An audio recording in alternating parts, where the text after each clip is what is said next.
தந்தை மைந்தன் தூயாவின் திருப்பெயராலே ஆமென். கிறிஸ்துவுக்குள் பிரியமானவர்களே, உங்கள் யாவரையும் ஆண்டவர் மீட்பருமாகிய இயேசு கிறிஸ்து நாமத்தினாலே இந்த காணொளி ஆராதனைக்கு அன்புடன் வரவேற்கிறேன். இந்த ஆராதனைக்கு ஆரம்பமாக நாம் கண்களை மூடி ஜெபம் செய்வோம். எங்களை அதிகமாக நேசித்து வழிநடத்துகின்றதான அன்பும் பரிசுத்தமுள்ள நல்ல பிதாவே, உம்மை நன்றியோடு ஸ்தோத்தரிக்கிறோம், துதிக்கிறோம் சுவாமி. ஆண்டவரே, இந்த நாளுக்காக நன்றி செலுத்துகிறோம். இந்த நாளில் உடைய பிள்ளைகளாக இணைந்து ஆண்டவரே, இந்த காணொளி ஆராதனை மூலமாக உம்மை ஆராதிக்கும்படியாக கொடுத்த வாய்ப்பிற்காக நன்றி செலுத்துகிறோம் சுவாமி. கடந்த மாதம் முழுவதும் எங்களை கண்மணியை போல பாதுகாத்து புதிய மாதத்தை காணும்படியாக, இந்த புதிய மாதத்தின் 2வது வாரத்தை காணும்படியாக நீர் கிருபை பாராட்டியிருக்கிறீரே, அதற்காக நன்றி செலுத்துகிறோம் சுவாமி. விசேஷமாக இந்த கொரோனாவுடைய நாட்கள்ல எங்களை விசேஷ விதமாக பாதுகாத்து வருகிறீர், அதற்காக நன்றி செலுத்துகிறோம். எங்களுடைய சுகவீனத்தின் நேரத்திலே நீர் சுகத்தை கொடுத்திருக்கிறீர், அதற்காக நன்றி செலுத்துகிறோம் சுவாமி. உம்முடைய கிருபையின் கரம் தொடர்ந்து எங்களோடு கூட இருக்க வேண்டுமா நாங்கள் ஜெபிக்கிறோம். இந்த ஆராதனை முற்றிலுமாக உடைய கரத்தில் கொடுக்கிறோம். இந்த ஆராதனையில ஏறெடுக்கின்ற துதிகளை நீர் ஏற்றுக்கொள்ள வேண்டுமா நாங்கள் ஜெபிக்கிறோம் சுவாமி. நீர் தொடர்ந்து உடைய கிருபை இருக்கட்டும். உடைய பிரசன்னத்தை எதிர்பார்த்து நிற்கிறோம். இயேசு முடிஞ்ச நல்ல பிதாவே, ஆமென்.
திருமறையிலிருந்து ஒரு பகுதியை வாசிக்க கேட்போம்.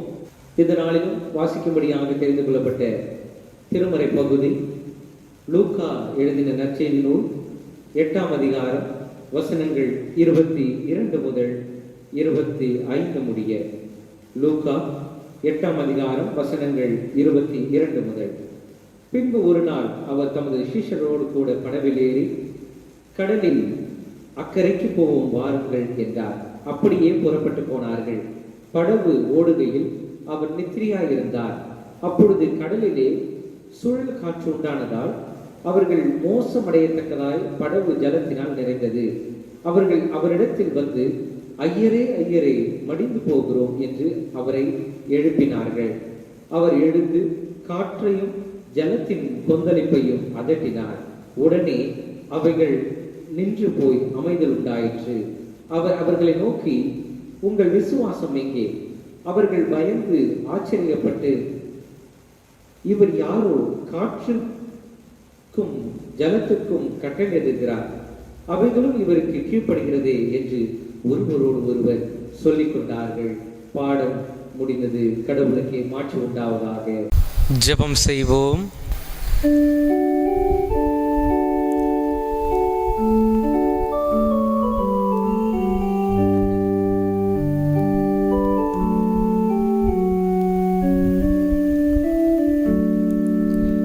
தம் கிருபை பெரிதல்லோ, எம் ஜீவனிலும் அதே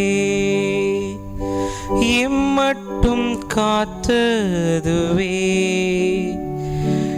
இன்னும் தேவை கிருபை தாருவே, இன்னும் தேவை கிருபை தாருமே. தாழ்மையுள்ளவரிடம் தங்கிடுதே கிருபை, தாழ்மையுள்ளவரிடம் தங்கிடுதே கிருபை. வாணாலெல்லாம் அது போதுமே, சுகமுடன் தம்பேலமுடன். வாணாலெல்லாம் அது போதுமே, சுகமுடன் தம்பேலமுடன்.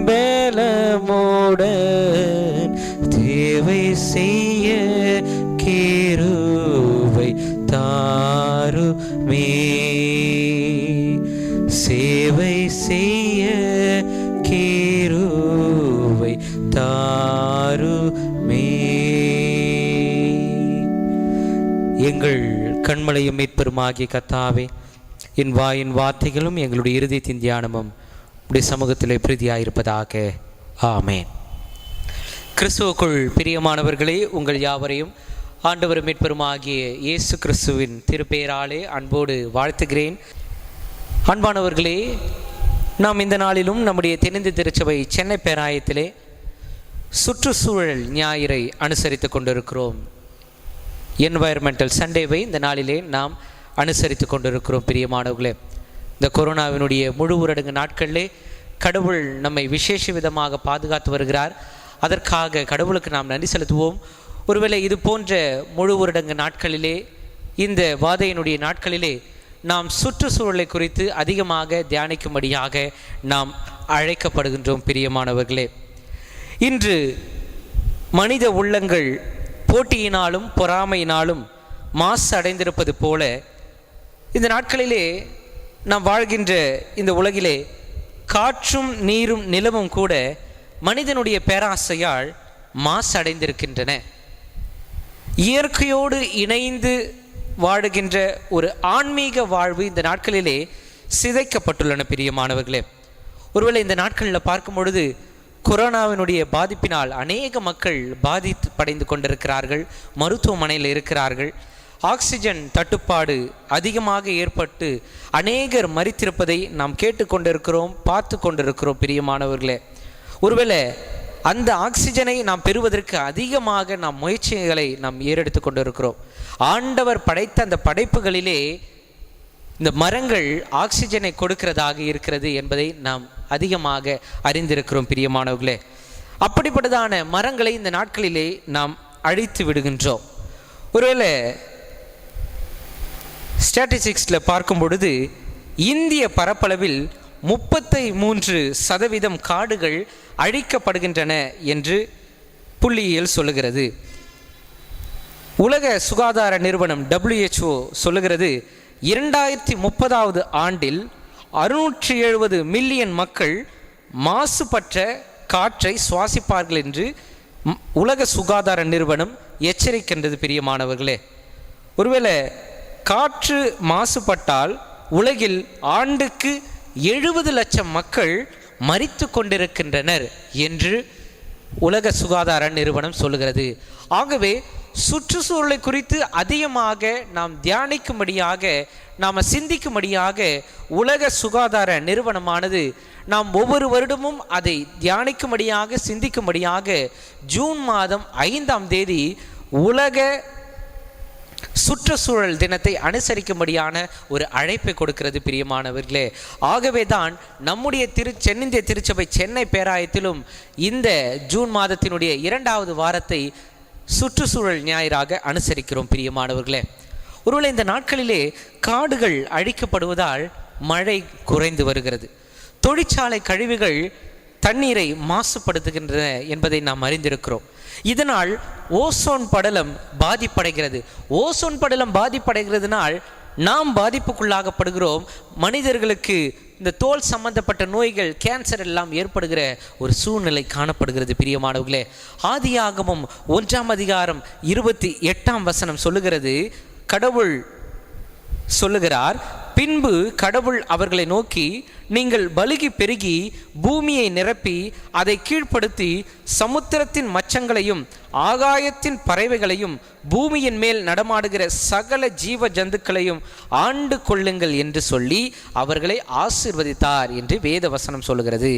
அவர்கள் யாவற்றையும் மனிதர்களாகிய நமக்கு கடவுள் ஆண்டு கொள்ளும்படியான ஒரு அதிகாரத்தை கொடுக்கிறதை பார்க்கிறோம். பிரியமானவர்களே, ஒருவேளை ஆண்டு கொள்ளுங்கள் என்பது ஆள்வது என்று நாம் எடுத்துக்கொண்டு நாம் அதை ஆண்டு கொள்வது என்பது நாம் அழிக்கிற வரைக்கும் நாம் சென்று விடுகிறோம். பிரியமானவர்களே, ஆங்கில வேதாகமத்திலே சப்டியூ இட் என்று சொல்ல போடப்பட்டுள்ளது. பிரியமானவர்களே, ஆண்டு கொள்ளுங்கள் என்பதற்கு, சப்டியூ என்பதற்கு சரியான விளக்கங்கள் என்னவென்றால் பராமரிப்பது, பாதுகாப்பது, விருத்தி அடைய செய்வது. அதாவது கடவுள் இந்த படைப்புகள் அனைத்தையும் நம்மிடத்தில் கொடுத்து பராமரிக்கவும் பாதுகாக்கவும் அனுபவிக்கவும் கொடுத்தார். பிரியமானவர்களே, ஆனால் நாம் அதற்கு நேர் எதிராக நாம் இயற்கை வளங்களை, படைப்புகளை அழித்து வருகின்றோம். பிரியமானவர்களே, ஆதியாகமம் தொடக்க நூல் 2ஆம் அதிகாரம் 15ஆம் வசனம் சொல்லுகிறது, அவர்களை ஏதேன் தோட்டத்துக்கு அழைத்து வந்து பண்படுத்தவும் காக்கவும் வைத்தார் என்று வேத வசனம் சொல்லுகிறது. பிரியமானவர்களே, இந்த உலகை அனைத்து படைப்புகளையும் நாம் பாதுகாப்பதற்காக, பராமரிப்பதற்கான ஒரு உக்கரானத்துவ பணி, ஸ்டூவர்ட்ஷிப் பொறுப்பு நம் ஒவ்வொருவருக்கும் கொடுக்கப்பட்டுள்ளது. பிரியமானவர்களே, படைப்பனைத்தும் ஒன்றிற்கு ஒன்று மற்றொன்று குறைவு ஏற்படுத்தாமல் இயங்க வேண்டும் என்பதுதான் கடவுளுடைய நியதியாக இருக்கிறது. ஆனால் நாம் எவ்வளவுதான் இந்த இயற்கை வளங்களை அழித்தாலும் கூட இந்த இயற்கை வளங்கள் கடவுளை மகிமைப்படுத்துகின்ற பணியை தான் செய்து கொண்டிருக்கிறது. சங்கீதம் 150வது சங்கீதம் 6ஆம் வசனம், சங்கீதத்தினுடைய கடைசி வார்த்தை சொல்லுகிறது, சுவாசமுள்ள யாவும் கர்த்தரை துதிப்பதாக. பாருங்க, கடவுளுடைய சுவாசத்தை பெற்றிருக்கிற யாவரும் கடவுளை துதிக்க வேண்டும் என்று சொல்லி அந்த சங்கீதக்காரன் கடைசியாக பாடுகிறதை பார்க்கிறோம். பிரியமானவர்களே, கடவுளுடைய சுவாசத்தை பெற்றிருக்கிற நாம் கடவுளை மகிமைப்படுத்தும்படியாக அழைக்கப்படுகின்றோம். ஒருவேளை இந்த நாளில் கூட நாம் தியானிக்கும்படியாக நம்முடைய சென்னை பேராயத்தின் மூலமாக கொடுக்கப்பட்டுள்ள தலைப்பும் அதை ஒற்றிதான் அமைகிறது. படைப்பு கடவுளின் மாட்சிமையை வெளிப்படுத்துகிறது. Creation proclaims glory of God. படைப்பு கடவுளை மாட்சிப்படுத்துகிறது என்று போடப்பட்டுள்ள. பிரியமானவர்களே, அதை வைத்து இந்த நாளுக்குரிய திருமறை பாடங்களோடு நாம் தியானிக்கும்படியாக அழைக்கப்படுகின்றோம். படைப்புகள் எப்படி கடவுளை மாட்சிமைப்படுத்துகிறது என்பதை நாம் சிந்திக்க அழைக்கப்படுகின்றோம். பிரியமானவர்களே, படைப்பானது கடவுள் எங்கும் நிறைந்தவர், எல்லாம் அறிந்தவர் என்ற மாட்சியை வெளிப்படுத்துகின்றது. பிரியமானவர்களே, creation proclaims that God is omnipresence and omniscience. படைப்பு கடவுளை எங்கும் நிறைந்தவர், எல்லாம் அறிந்தவர் என்ற மாட்சியை வெளிப்படுத்துகிறது பிரியமானவர்களே. கடவுளுடைய பிரசன்னம் எப்படி இருக்கிறது என்பதை படைப்புகள் வெளிப்படுத்துகிறது பிரியமானவர்களே. ஒருவேளை இந்த நாளிலே நாம் தியானிக்கும்படியாக நமக்கு கொடுக்கப்பட்டுள்ள வேத பகுதிகளை பார்க்கும் பொழுது நீதிமொழிகள் 8ஆம் அதிகாரம் வசனங்கள் 22 முதல் 31 வரை நாம் அந்த பகுதியில் பார்க்கும் பொழுது கடவுளுடைய பிரசன்னம் படைப்பில் எப்படியாக இருக்கிறது என்பதை சாலமோன் சொல்லுகிறதை பார்க்கிறோம் பிரியமானவர்களே. 22ஆம் வசனத்தில் சாலமோன் சொல்லுகிறார், ஆண்டவர் தம் படைப்பின் தொடக்கத்திலேயே தொல்பழக்க காலத்தில் எதையும் படைக்கும் முன்னரே என்னை படைத்தார். அதாவது சாலமோன் ஞானத்தை குறித்து வர்ணிக்கிறதை பார்க்கிறோம். ஞானம் என்கிற கிறிஸ்துவை குறித்து வர்ணிக்கிறதை பார்க்கிறோம். ஞானம் ஆகிய கிறிஸ்து எப்பொழுது இருக்கிறது என்றால், தொல்பழங்காலத்தில் எதையும் படைக்கும் முன்னரே என்னை படைத்தார் என்று கிறிஸ்துவை குறித்து, ஞானத்தை குறித்து சாலமோன் வெளிப்படுத்துகிறதை பார்க்கிறோம் பிரியமானவர்களே. 22வது வசனத்திலே கடவுள் இயேசு கிறிஸ்து ஆதியிலே இருந்தவராக இருக்கிறார் என்று வேத வசனம் சொல்கிறது. 23ஆம் வசனத்திலே கடவுள் படைப்பிலே அபிஷேகம் பண்ணப்பட்டார் என்று வேத வசனம் சொல்கிறது. 25 முதல் 26 வசனத்தில் பார்க்கும் பொழுது கடவுள் படைப்பிலே படைப்பதற்கு முன்பதாக, இந்த உலகின் இயற்கை வளங்களை படைப்பதற்கு முன்பாக ஜனிப்பிக்கப்பட்டார் என்று வேத வசனம் சொல்கிறது. 30வது வசனத்தில் பார்க்கும் பொழுது கடவுளுடைய சமூகத்திலே ஞானமாகிய கிறிஸ்துவாகிய நான் இருந்தேன் என்று சாலமோன் வெளிப்படுத்துகிறதை பார்க்கிறோம் பிரியமானவர்களே. படைப்பு இயற்கையின் புத்தகமாக காணப்படுகிறது. கடவுளின் கிரியைகளை வெளிப்படுத்துகிறதாக இந்த இயற்கை அமைகிறது பிரியமானவர்களே. இந்த பகுதியிலே ஞானத்தினுடைய வல்லமையை குறித்து சாலமோன் சொல்லுகிறார். இந்த இடத்தில் ஞானம் கிறிஸ்துவாக வெளிப்படுத்தப்படுகிறது பிரியமானவர்களே. சங்கீதம் 19:1 வசனம் சொல்லுகிறது, வானங்கள் கடவுளின் மகிமையை வெளிப்படுத்துகின்றன, ஆகாய விரிவு அவருடைய கரங்களின் கிரியையை அறிவிக்கிறது என்று. பாருங்கள், வானங்கள் கடவுளுடைய மகிமையை வெளிப்படுத்துகின்றன, ஆகாய விரிவு அவருடைய கரங்களின் கிரியையை வெளிப்படுத்துகிறது, அறிவிக்கிறது என்று சங்கீதக்காரர் சொல்கிறார். ஒருவேளை படைப்புகளிலேயே சிறந்த படைப்பாக, படைப்பின் மகுடமாக கடவுள் நம்மை படைத்திருக்கிறார். நாம் கடவுளுடைய மகிமையை வெளிப்படுத்துகிறோமா என்று சிந்தித்து பார்க்க அழைக்கப்படுகின்றோம். இந்த நீதிமொழிகளினுடைய பகுதியிலே படைப்புகள், இயற்கை வளங்கள் அனைத்தும் கடவுள் எங்கும் நிறைந்தவர், எல்லாம் அறிந்தவர் என்பதை வெளிப்படுத்துகின்றன என்று நாம் தியானிக்கிறோம் பிரியமானவர்களே. இரண்டாவது, படைப்பு கடவுள் எல்லாம் வல்லவர் என்று வெளிப்படுத்துகிறது. Creation proclaims that God is omnipotent. படைப்பு கடவுள் எல்லாம் வல்லவர் என்று, சர்வ வல்லவர் என்று வெளிப்படுத்துகிறது பிரியமானவர்களே. இந்த நாளிலே வாசிக்கேட்ட வேத பகுதி லூக்கா 8ஆம் அதிகாரம் 22 முதல் 25 வசனங்களில் நாம் வாசிக்கேட்ட பகுதியில் பார்க்கும் பொழுது இயேசு காற்றையும் கடலையும் அமைதிப்படுத்திய நாம் நிகழ்வை நாம் பார்க்கிறோம் பிரியமானவர்களே. பாருங்க, அந்த வேத வசனத்தை வாசித்துள்ள தெரியும். ஒரு நாள் இயேசுவும் அவருடைய சீஷர்களும் படகில் ஏறியதும், ஏரியின் அக்கறைக்கு செல்வோம் வாருங்கள் என்று அவர் அவர்களுக்கு சொன்னார். அவர்களும் படகை செலுத்தினார்கள். ஒருவேளை கலிலேயா கடல் என்று சொல்லும் பொழுது அந்த நாட்களிலே நாம் ஒருவேளை கலிலேயா கடல் என்று நாம் அந்த கூற்றை பயன்படுத்தினாலும் கூட அந்த நாட்களிலே அது லேக், ஏரியாக தான் கருதப்பட்டது பிரியமானவர்களே. அந்த ஏரியிலே ஏறி அக்கறைக்கு செல்வோம் வாருங்கள் என்று இயேசு சொல்லுகிறதை பார்க்கிறோம் பிரியமானவர்களே. ஒருவேளை இந்த பகுதியிலே லூக்கா ஆசிரியர் இயேசு கிறிஸ்துவை ஒரு மனுஷகுமாரன், சன் ஆஃப் மேன் என்பதை, அந்த ஒரு இறையல் பூர்வமான கருத்தை வெளிப்படுத்துகிறார். இரண்டாவது, இந்த பகுதியிலே கடவுளுடைய குமாரன் என்று சன் ஆஃப் காட் என்கிறதான இறையலை லூக்கா ஆசிரியர் இந்த பகுதியிலே வெளிப்படுத்துகிறதை நாம் பார்க்கலாம் பிரியமானவர்களே. இந்த பகுதியிலே கடவுளுடைய அதிகாரம் வெளிப்படுத்துகிறதை நாம் விசேஷ விதமாக பார்க்கலாம் பிரியமானவர்களே. இயற்கையும் படைப்பும் கடவுளுடைய அதிகாரத்திற்கு கீழ்ப்படுகிறதை நாம் இந்த பகுதியிலே நாம் பார்க்கலாம் பிரியமானவர்களே. ஆண்டவர் இயேசு கலிலேயா கடலிலே படவிலே தன்னுடைய சீஷர்களோடு அக்கறைக்கு செல்வதற்காக பயணம் செய்து கொண்டிருக்கிறார். அந்த நேரத்திலே நாம் பாருங்கள், 23ஆம் வசனத்தில் சொல்லுகிறது, படகு போய்கொண்டிருக்கின்ற பொழுது அவர் ஆழ்ந்து தூங்கிவிட்டார். அப்பொழுது ஏரியில் புயல் அடித்தது. படகு நீரால் நிரம்பியது, அவர்கள் ஆபத்துக்கு உள்ளானார்கள். ஒருவேளை நாம் யோசித்து பார்ப்போம், அதிகமாக புயல் அடித்து கொண்டிருக்கிறது அந்த ஏரியிலே. ஆனால் இயேசு கிறிஸ்து உறங்கி கொண்டிருக்கிறார். ஒரு சில நேரங்களிலே நாம் தூங்கி கொண்டிருக்கும் பொழுது ஏதாவது சத்தம் கேட்டால் திடீரென்று எழுந்து கொள்வோம். ஒருவேளை இயேசு கிறிஸ்து உறங்கி கொண்டிருக்கிற அந்த படகுல அதிகமாக புயல் காற்று அடித்து கொண்டிருக்கிறது. இந்த சீஷர்கள் எல்லாம் கதறி கொண்டிருக்கிறார்கள். அந்த நேரத்தில் இயேசு கிறிஸ்து உறங்கி கொண்டிருக்கிறார். ஒருவேளை ஏன் இயேசு கிறிஸ்து உறங்க வேண்டும் என்று பார்க்கும் பொழுது இறையியல் பூர்வமாக சொல்லப்படுகிறது, சுற்றுச்சூழல் கருத்தியலில் சொல்லப்படுகிறது, இயேசு உறங்கி கொண்டிருக்கிறார். ஏனென்றால் இயற்கை தங்களுக்குள்ளாக உரையாடி கொண்டிருக்கிறது என்று புரிதல் கொண்டவராய் இயேசு கிறிஸ்து ஆழ்ந்து உறங்கி கொண்டிருக்கிறார் என்று சுற்றுச்சூழல் கருத்தியலாளர்கள் சொல்லுகிறார்கள். பிரியமானவர்களே, பாருங்கள், அதிகமாக காற்று புயல் வீசுகிறதை பார்க்கிறோம். பிரியமானவர்களே, ஒருவேளை மீனவர்கள் அதிகமாக தங்களுடைய கருத்துக்களை பரிந்து கொள்வார்கள். இந்த புயலும் இந்த காற்றும் இந்த கடலில் அடிப்பது என்பது இது வழக்கமாக நடைபெறுகின்ற ஒன்று. ஒருவேளை இது நடைபெறாவிட்டால் எங்களுடைய வாழ்க்கையிலே நன்மைகள் நடைபெறாது. இது கடலிலே நடைபெற்றால் மட்டுமே எங்களுடைய வாழ்க்கையிலே நடைபெறும் என்று மீனவர்கள் தங்களுக்குள்ளாக ஒரு வழக்கத்தை வைத்திருக்கிறார்கள். பிரியமானவர்களே, பாருங்கள், அந்த சீஷர்களுக்குள்ளாக அநேக மீனவர்கள் இருந்தார்கள். ஆனால் மீனவர்கள் இருந்தாலும் கூட அந்த காற்று, அந்த புயல் காற்றுக்கு அவர்கள் பயப்படுகிறதை பார்க்கிறோம். பிரியமானவர்களே, பாருங்க, கடவுள் இயற்கை மூலமாக மனிதர்களோடு பேசுவதை, உரையாடுவதை இந்த பகுதியில் அதிகமாக பார்க்கலாம். பிரியமானவர்களே, தொடர்ந்து அந்த வசனத்தில் சொல்லுகிறது, 24ஆம் வசனத்தில், அவர்கள் அவரிடம் வந்து, ஆண்டவரே ஆண்டவரே, சாகப் போகிறோம் என்று சொல்லி அவரை எழுப்பினார்கள். அவர் விழித்தெழுந்து காற்றையும் நீரின் கொந்தளிப்பையும் கடிந்து கொண்டார்.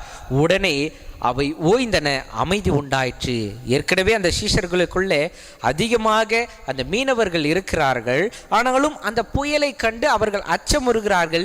எப்படிப்பட்டதான பயம் என்றால் மரண பயம். ஆண்டவரே, நாங்கள் மடிந்து கொண்டிருக்கிறோம், நாங்கள் சாக போகிறோம், நாங்கள் சாகவே போகிற ஆண்டவரே என்று அவர்கள் ஒரு உறுதி செய்தவர்களாய், நாங்கள் சாக போகிறோம், மரணிக்க போகிறோம் என்று உறுதி செய்வதற்காய் இயேசு கிறிஸ்துவினிடத்தில் அறிக்கையிடுகிறதை பார்க்கிறோம். பிரியமானவர்களே, ஒருவேளை யோசித்து பாருங்கள், இயேசு கிறிஸ்து தன்னோடு இருக்கிறார் என்கிறதான அந்த விசுவாசத்தை அந்த விட்டவர்களாய் இயேசு கிறிஸ்துவினிடத்தில் முறையிடுகிறதை பார்க்கிறோம். பிரியமானவர்களே, இயேசு கிறிஸ்து உடனே எழுந்து பாருங்கள், அந்த காற்றையும் நீரின் கொந்தளிப்பையும் கடிந்து கொண்டார் என்று வேதவசனம் சொல்லுகிறது.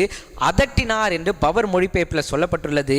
பாருங்கள், உடனே கடல் அமைதியானது என்று சொல்லப்படுகிறது. பாருங்க, இயற்கை கடவுளுடைய வார்த்தைக்கு, கடவுளுடைய கட்டளைக்கு கீழ்ப்படுகிறதை பார்க்கலாம். பிரியமானவர்களே, ஒருவேளை ஆண்டவர் அந்த காற்றையும் கடலையும் அதட்டினார், கடிந்து கொண்டார் என்று வேதவசனம் சொல்லுது. ஏன் கடிந்து கொள்ள வேண்டும்? ஏன் அந்த காற்றையும் கடலையும் அதட்ட வேண்டும்? ஒருவேளை அந்த காற்றையும் கடலையும் மட்டும் ஆண்டவர் இயேசு கிறிஸ்து அதட்டவில்லை. மரண பயத்திலே தன்னுடைய விசுவாசத்தை விட்டுவிட்டு அவர்கள் மரண பயத்தில் இருந்து கொண்டிருந்தார்கள் இல்லையா, அந்த சீஷர்களையும் அதட்டினார் என்று சொல்லுகிறார்கள். இறையியலாளர்கள் சொல்லுகிறார். பிரியமானவர்களே, பாருங்க, உடனே காற்று அமைதலானது. இயற்கை கடவுளுடைய வார்த்தைக்கு கீழ்ப்படிந்தது என்று வேதவசனம் சொல்கிறது. ஒரு சில நேரங்களில் நம்முடைய வாழ்விலும் கூட புயல் போன்ற, இந்த சீற்றம் போன்ற பல்வேறு பிரச்சனைகள் வரும்பொழுது இயேசு கிறிஸ்துவை நோக்கி பார்க்கிறவர்களாக நாம் இருக்க வேண்டும். பிரியமானவர்களே, அப்பொழுது நம்முடைய வாழ்க்கையிலே கடவுள் அற்புதம் நிறைவேற்றுகிறவராக, விடுதலை தருகிறவராக இருக்கிறார். பிரியமானவர்களே, இயேசுவினுடைய செயலை நாம் பார்க்க வேண்டும். இயற்கை கடவுளுடைய அதிகாரத்திற்கு கீழ்ப்படுகிறது. இயேசு கிறிஸ்து தன்னுடைய உரிமையை, தன்னுடைய அதிகாரத்தை வெளிப்படுத்துகிறார். பிரியமானவர்களே, ஆண்டவர் இயேசு கிறிஸ்து அந்த படவிலே உறங்குகிறார். அந்த உறங்குவதன் மூலமாக லூக்கா ஆசிரியர் எதை வெளிப்படுத்துகிறார் என்றால், ஆண்டவர் இயேசு கிறிஸ்து ஒரு மனித தன்மை வாய்ந்தவராக, சன் ஆஃப் மேன், ஒரு மனித தன்மை, த ஹியூமனிட்டி கேரக்டரை ஆண்டவர் இயேசு கிறிஸ்து பெற்றிருந்தார் என்று சொல்லி ஒரு மனித தன்மையை லூக்கா ஆசிரியர் வெளிப்படுத்துகின்றார். அதற்கு பின்பதாக இயற்கையை கடிந்து கொள்வதன் மூலமாக சன் ஆஃப் காட் என்கிறதான, கடவுளுடைய குமாரன் என்கிறதான அதிகாரத்தை வெளிப்படுத்துகிறார் என்று சொல்லி கடவுளுடைய குமாரன் என்கிறதான இறையியல் கருத்தை லூக்கா வெளியிடுகிறதை பார்க்கலாம். பிரியமானவர்களே, கடவுள் அந்த மக்களுக்கு, அந்த சீஷர்களுக்கு அமைதியை கொடுத்தார் என்று பார்க்கிறோம் பிரியமானவர்களே. சீஷர்களினுடைய அமைதியை, அறியாமையை அந்த நாளிலே நீக்கினார் என்று பார்க்கிறோம் பிரியமானவர்களே. தன்னுடைய அதிகாரத்தை வார்த்தையினாலே வெளிப்படுத்தினார். எப்படி படைப்பை தன்னுடைய வார்த்தையினாலே படைத்தது போல இந்த இயற்கையின் மீதான இருக்கிற அதிகாரத்தையும் தன்னுடைய வார்த்தையினாலே அந்த காற்றையும் கடலையும் அதட்டுகிறதை பார்க்கிறோம் பிரியமானவர்களே. இயற்கையும் ஆண்டவருடைய வார்த்தைக்கு கீழ்ப்படிந்து மகிமைப்படுத்துகிறதை பார்க்கிறோம் பிரியமானவர்களே. அந்த இயற்கையும் ஆண்டவருடைய வார்த்தைக்கு கீழ்ப்படிந்து கடவுள் சர்வ வல்லவர் என்பதை வெளிப்படுத்துகிறதை பார்க்கிறோம் பிரியமானவர்களே. ஒருவேளை நம்முடைய வாழ்க்கையில கூட நாம் பிரச்சனை ஏற்படும் பொழுது, பல்வேறு நிகழ்வுகள், கடினமான பாதைகளுக்குள்ளாக நாம் பிரவேசிக்கும் பொழுது நம்முடைய விசுவாசத்தை நாம் விட்டுவிடாமல் கடவுளை நோக்கி பார்க்கிறவர்களாக நாம் அழைக்கப்படுகின்றோம் பிரியமானவர்களே. இந்த நாளிலே நாம் சுற்றுச்சூழல் ஞாயிறை நாம் அனுசரித்து கொண்டிருக்கிற நாம் படைப்பை பாதுகாக்க, பராமரிக்க நாம் அழைக்கப்படுகின்றோம் பிரியமானவர்களே. இயற்கையும் படைப்பும் கடவுள் எல்லாம் வல்லவர், எல்லாம் அறிந்தவர், எங்கும் நிறைந்தவர் என்பதை வெளிப்படுத்தி மகிமைப்படுத்துகிறது பிரியமானவர்களே. அதே போன்று நாமும் கூட கடவுளுடைய தன்மையும் மகிமையும் நாம் வெளிப்படுத்த நாம் அழைக்கப்படுகின்றோம் பிரியமானவர்களே. ஆனால் நாம் படைப்பை உருவாக்குவதற்கு பதிலாக பாழாக்குவதற்கு தான் நாம் அதிகமாக நம்முடைய நேரத்தை நாம் செலவிடுகிறோம் பிரியமானவர்களே.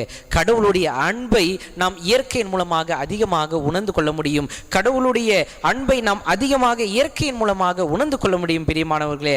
ஆனால் நாம் படைப்பை பாழாக்குவதன் மூலமாக கடவுளுடைய அன்பை நாம் உதாசீனப்படுத்துவர்களாக இருக்கிறோம் பிரியமானவர்களே.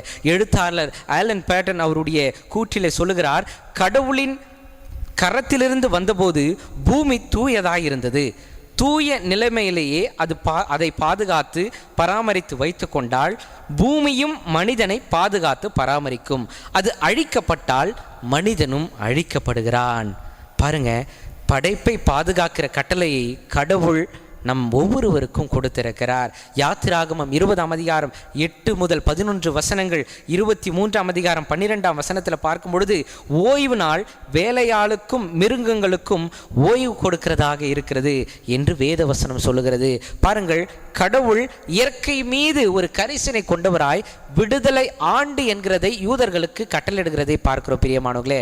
7வது ஆண்டிலே அந்த நிலங்களுக்கும் அந்த வேலையாட்களுக்கும் நீங்கள் விடுதலை கொடுக்க வேண்டும், ஓய்வு கொடுக்க வேண்டும் என்று சொல்லி கடவுள் இயற்கை மீது, ஒடுக்கப்பட்ட மக்கள் மீது தன்னுடைய கரிசனை கொண்டவராக வெளிப்படுத்துகிறதை பார்க்கிறோம் பிரியமானவர்களே. ஆனால் யூதர்கள் அதை கடைபிடிக்காததினால் அவர்கள் சிறைப்பட்டு போனார்கள். அவர்கள் சிறைப்பட்டு போன பொழுது அந்த நிலங்கள் ஓய்வு கொடுக்கப்பட்டது பிரியமானவர்களே. ஒருவேளை இந்த நாட்களிலே நாமும் கூட கடவுளிடத்திலே நாம் நம்முடைய படைப்புகளுக்கு கடவுளிடத்திலிருந்து பெற்ற கட்டளைகளை நாம் நிறைவேற்றும்படியாக அழைக்கப்படுகின்றோம். நம்முடைய படைப்புகளுக்கு விடுதலை கொடுக்கும்படியாக நாம் அழைக்கப்படுகின்றோம் பிரியமானவர்களே. இந்த நாட்களில் கூட நம்முடைய படைப்புகளும் கூட இயற்கை வளங்களும் கூட விடுதலைக்காக ஏங்கி கொண்டிருக்கின்றன. Creation groaning for liberation. படைப்புகள் விடுதலைக்காக, தன்னுடைய வாழ்விற்காக ஏங்கி கொண்டிருக்கிறன பிரியமானவர்களே. அதை நாம வாழ வைக்கும்படியாக, அதை விருத்தி அடை செய்யும்படியான ஒரு அழைப்புகளும் நமக்கு அதிகமாக இந்த நாட்களிலே கொடுக்கப்படுகிறது. ஒரு ஃபேமஸான ஒரு பாடல்கள் இந்த நாட்களில் சமூக வலைத்தளங்களில் சென்று கொண்டிருக்கிறது. நல்லபடி வாழ சொல்லி இந்த மண்ணை கொடுத்தானே பூர்வக்குடி. ஒருவேளை இந்த நாட்களில் நாம் நம்முடைய சந்ததியார்களுக்கு என்ன வைத்து செல்ல விரும்புகின்றோம்? நல்ல நிலங்களை, நல்ல இயற்கை வளங்களை நாம் வைத்து செய்ய விரும்புகிறோமா என்று சிந்தித்து பார்ப்போம் பிரியமானவர்களே. படைப்புகள் அனைத்தும் கடவுளை மகிமைப்படுத்துகிறதாக இருக்கிறது. படைப்பை பாதுகாப்பதன் மூலமாக நாம் கடவுளை மகிமைப்படுத்துகிறவர்களாக இருக்கிறோம் பிரியமானவர்களே. இந்த கொரோனாவினுடைய பாதிப்பின் நாட்களில் ஒருவேளை நிறைய பேர் அதிகமாக சொல்லுகிறார்கள், இந்த கொரோனா இந்த விலங்குகள் மூலமாக அதிகமாக வௌவால் மூலமாக பரவி நமக்கு வந்திருக்கிறது என்று அநேக அறிவியல் அறிஞர்கள்லாம் சொல்லுகிறார்கள். இயற்கை வளங்களை நாம் பாதுகாக்கிறதுனால், அதை அழித்ததினால் தான் இந்த கொரோனாவினுடைய வைரஸை நாம் பெற்றிருக்கிறோம் என்று அதிகமாக இந்த சுற்றுச்சூழல் கருத்தியலாளர்கள்லாம் அதிகமாக சொல்லுகிறார் பிரியமானவர்களே. ஆக்சிஜன் தட்டுப்பாடு என்றும் இல்லாது நாம் விலை கொடுத்து வாங்குகிறதான ஒரு சூழ்நிலைக்கு நாம் வந்திருக்கிறோம் பிரியமானவர்களே. அன்பானவர்களே, நம்முடைய இயற்கை பாதுகாக்கிறதான ஒரு அழைப்பு நமக்கு ஒவ்வொருவருக்கும் கொடுக்கப்படுகிறது பிரியமானவர்களே. அன்று பெருங்காற்றினுடைய சத்தம், அன்று புயலினுடைய சத்தம் சீஷர்களை இயேசு கிறிஸ்துவினுடைய பக்கம் திருப்பியது பிரியமானவர்களே. அதுபோல இந்த நாட்களிலும் நம்ம ஆண்டவர் இயேசு கிறிஸ்துவுக்கு பக்கமாக நாம் திரும்பும்படியாக அழைக்கப்படுகின்றோம். நம்முடைய வாழ்வில் பிரச்சனைகள் ஏற்படும் பொழுது, ஒருவேளை இந்த பேரிடர் காலங்களிலே இயேசு கிறிஸ்துவுக்கு பக்கமாக நாம் திரும்பவும் பிரியமானவர்களே, இயற்கையை நாம் பாதுகாக்க அழைக்கப்படுகின்றோம். இயற்கையோடு இணைந்த ஆன்மீகத்தை நாம் வளர்க்க அழைக்கப்படுகின்றோம் பிரியமானவர்களே. அப்படிப்பட்டதான அழைப்பதிலோடு நம்முடைய கிறிஸ்துவ வாழ்க்கை, விசுவாச வாழ்க்கையை மேற்கொள்வோம். கடவுள் உங்கள் ஒவ்வொருவரையும் ஆசீர்வதிப்பாராக. ஆமேன். இந்த வழிபாட்டிற்கு நிறைவாக நாம் கண்களை மூடி இறைவேண்டல் செய்வோம்.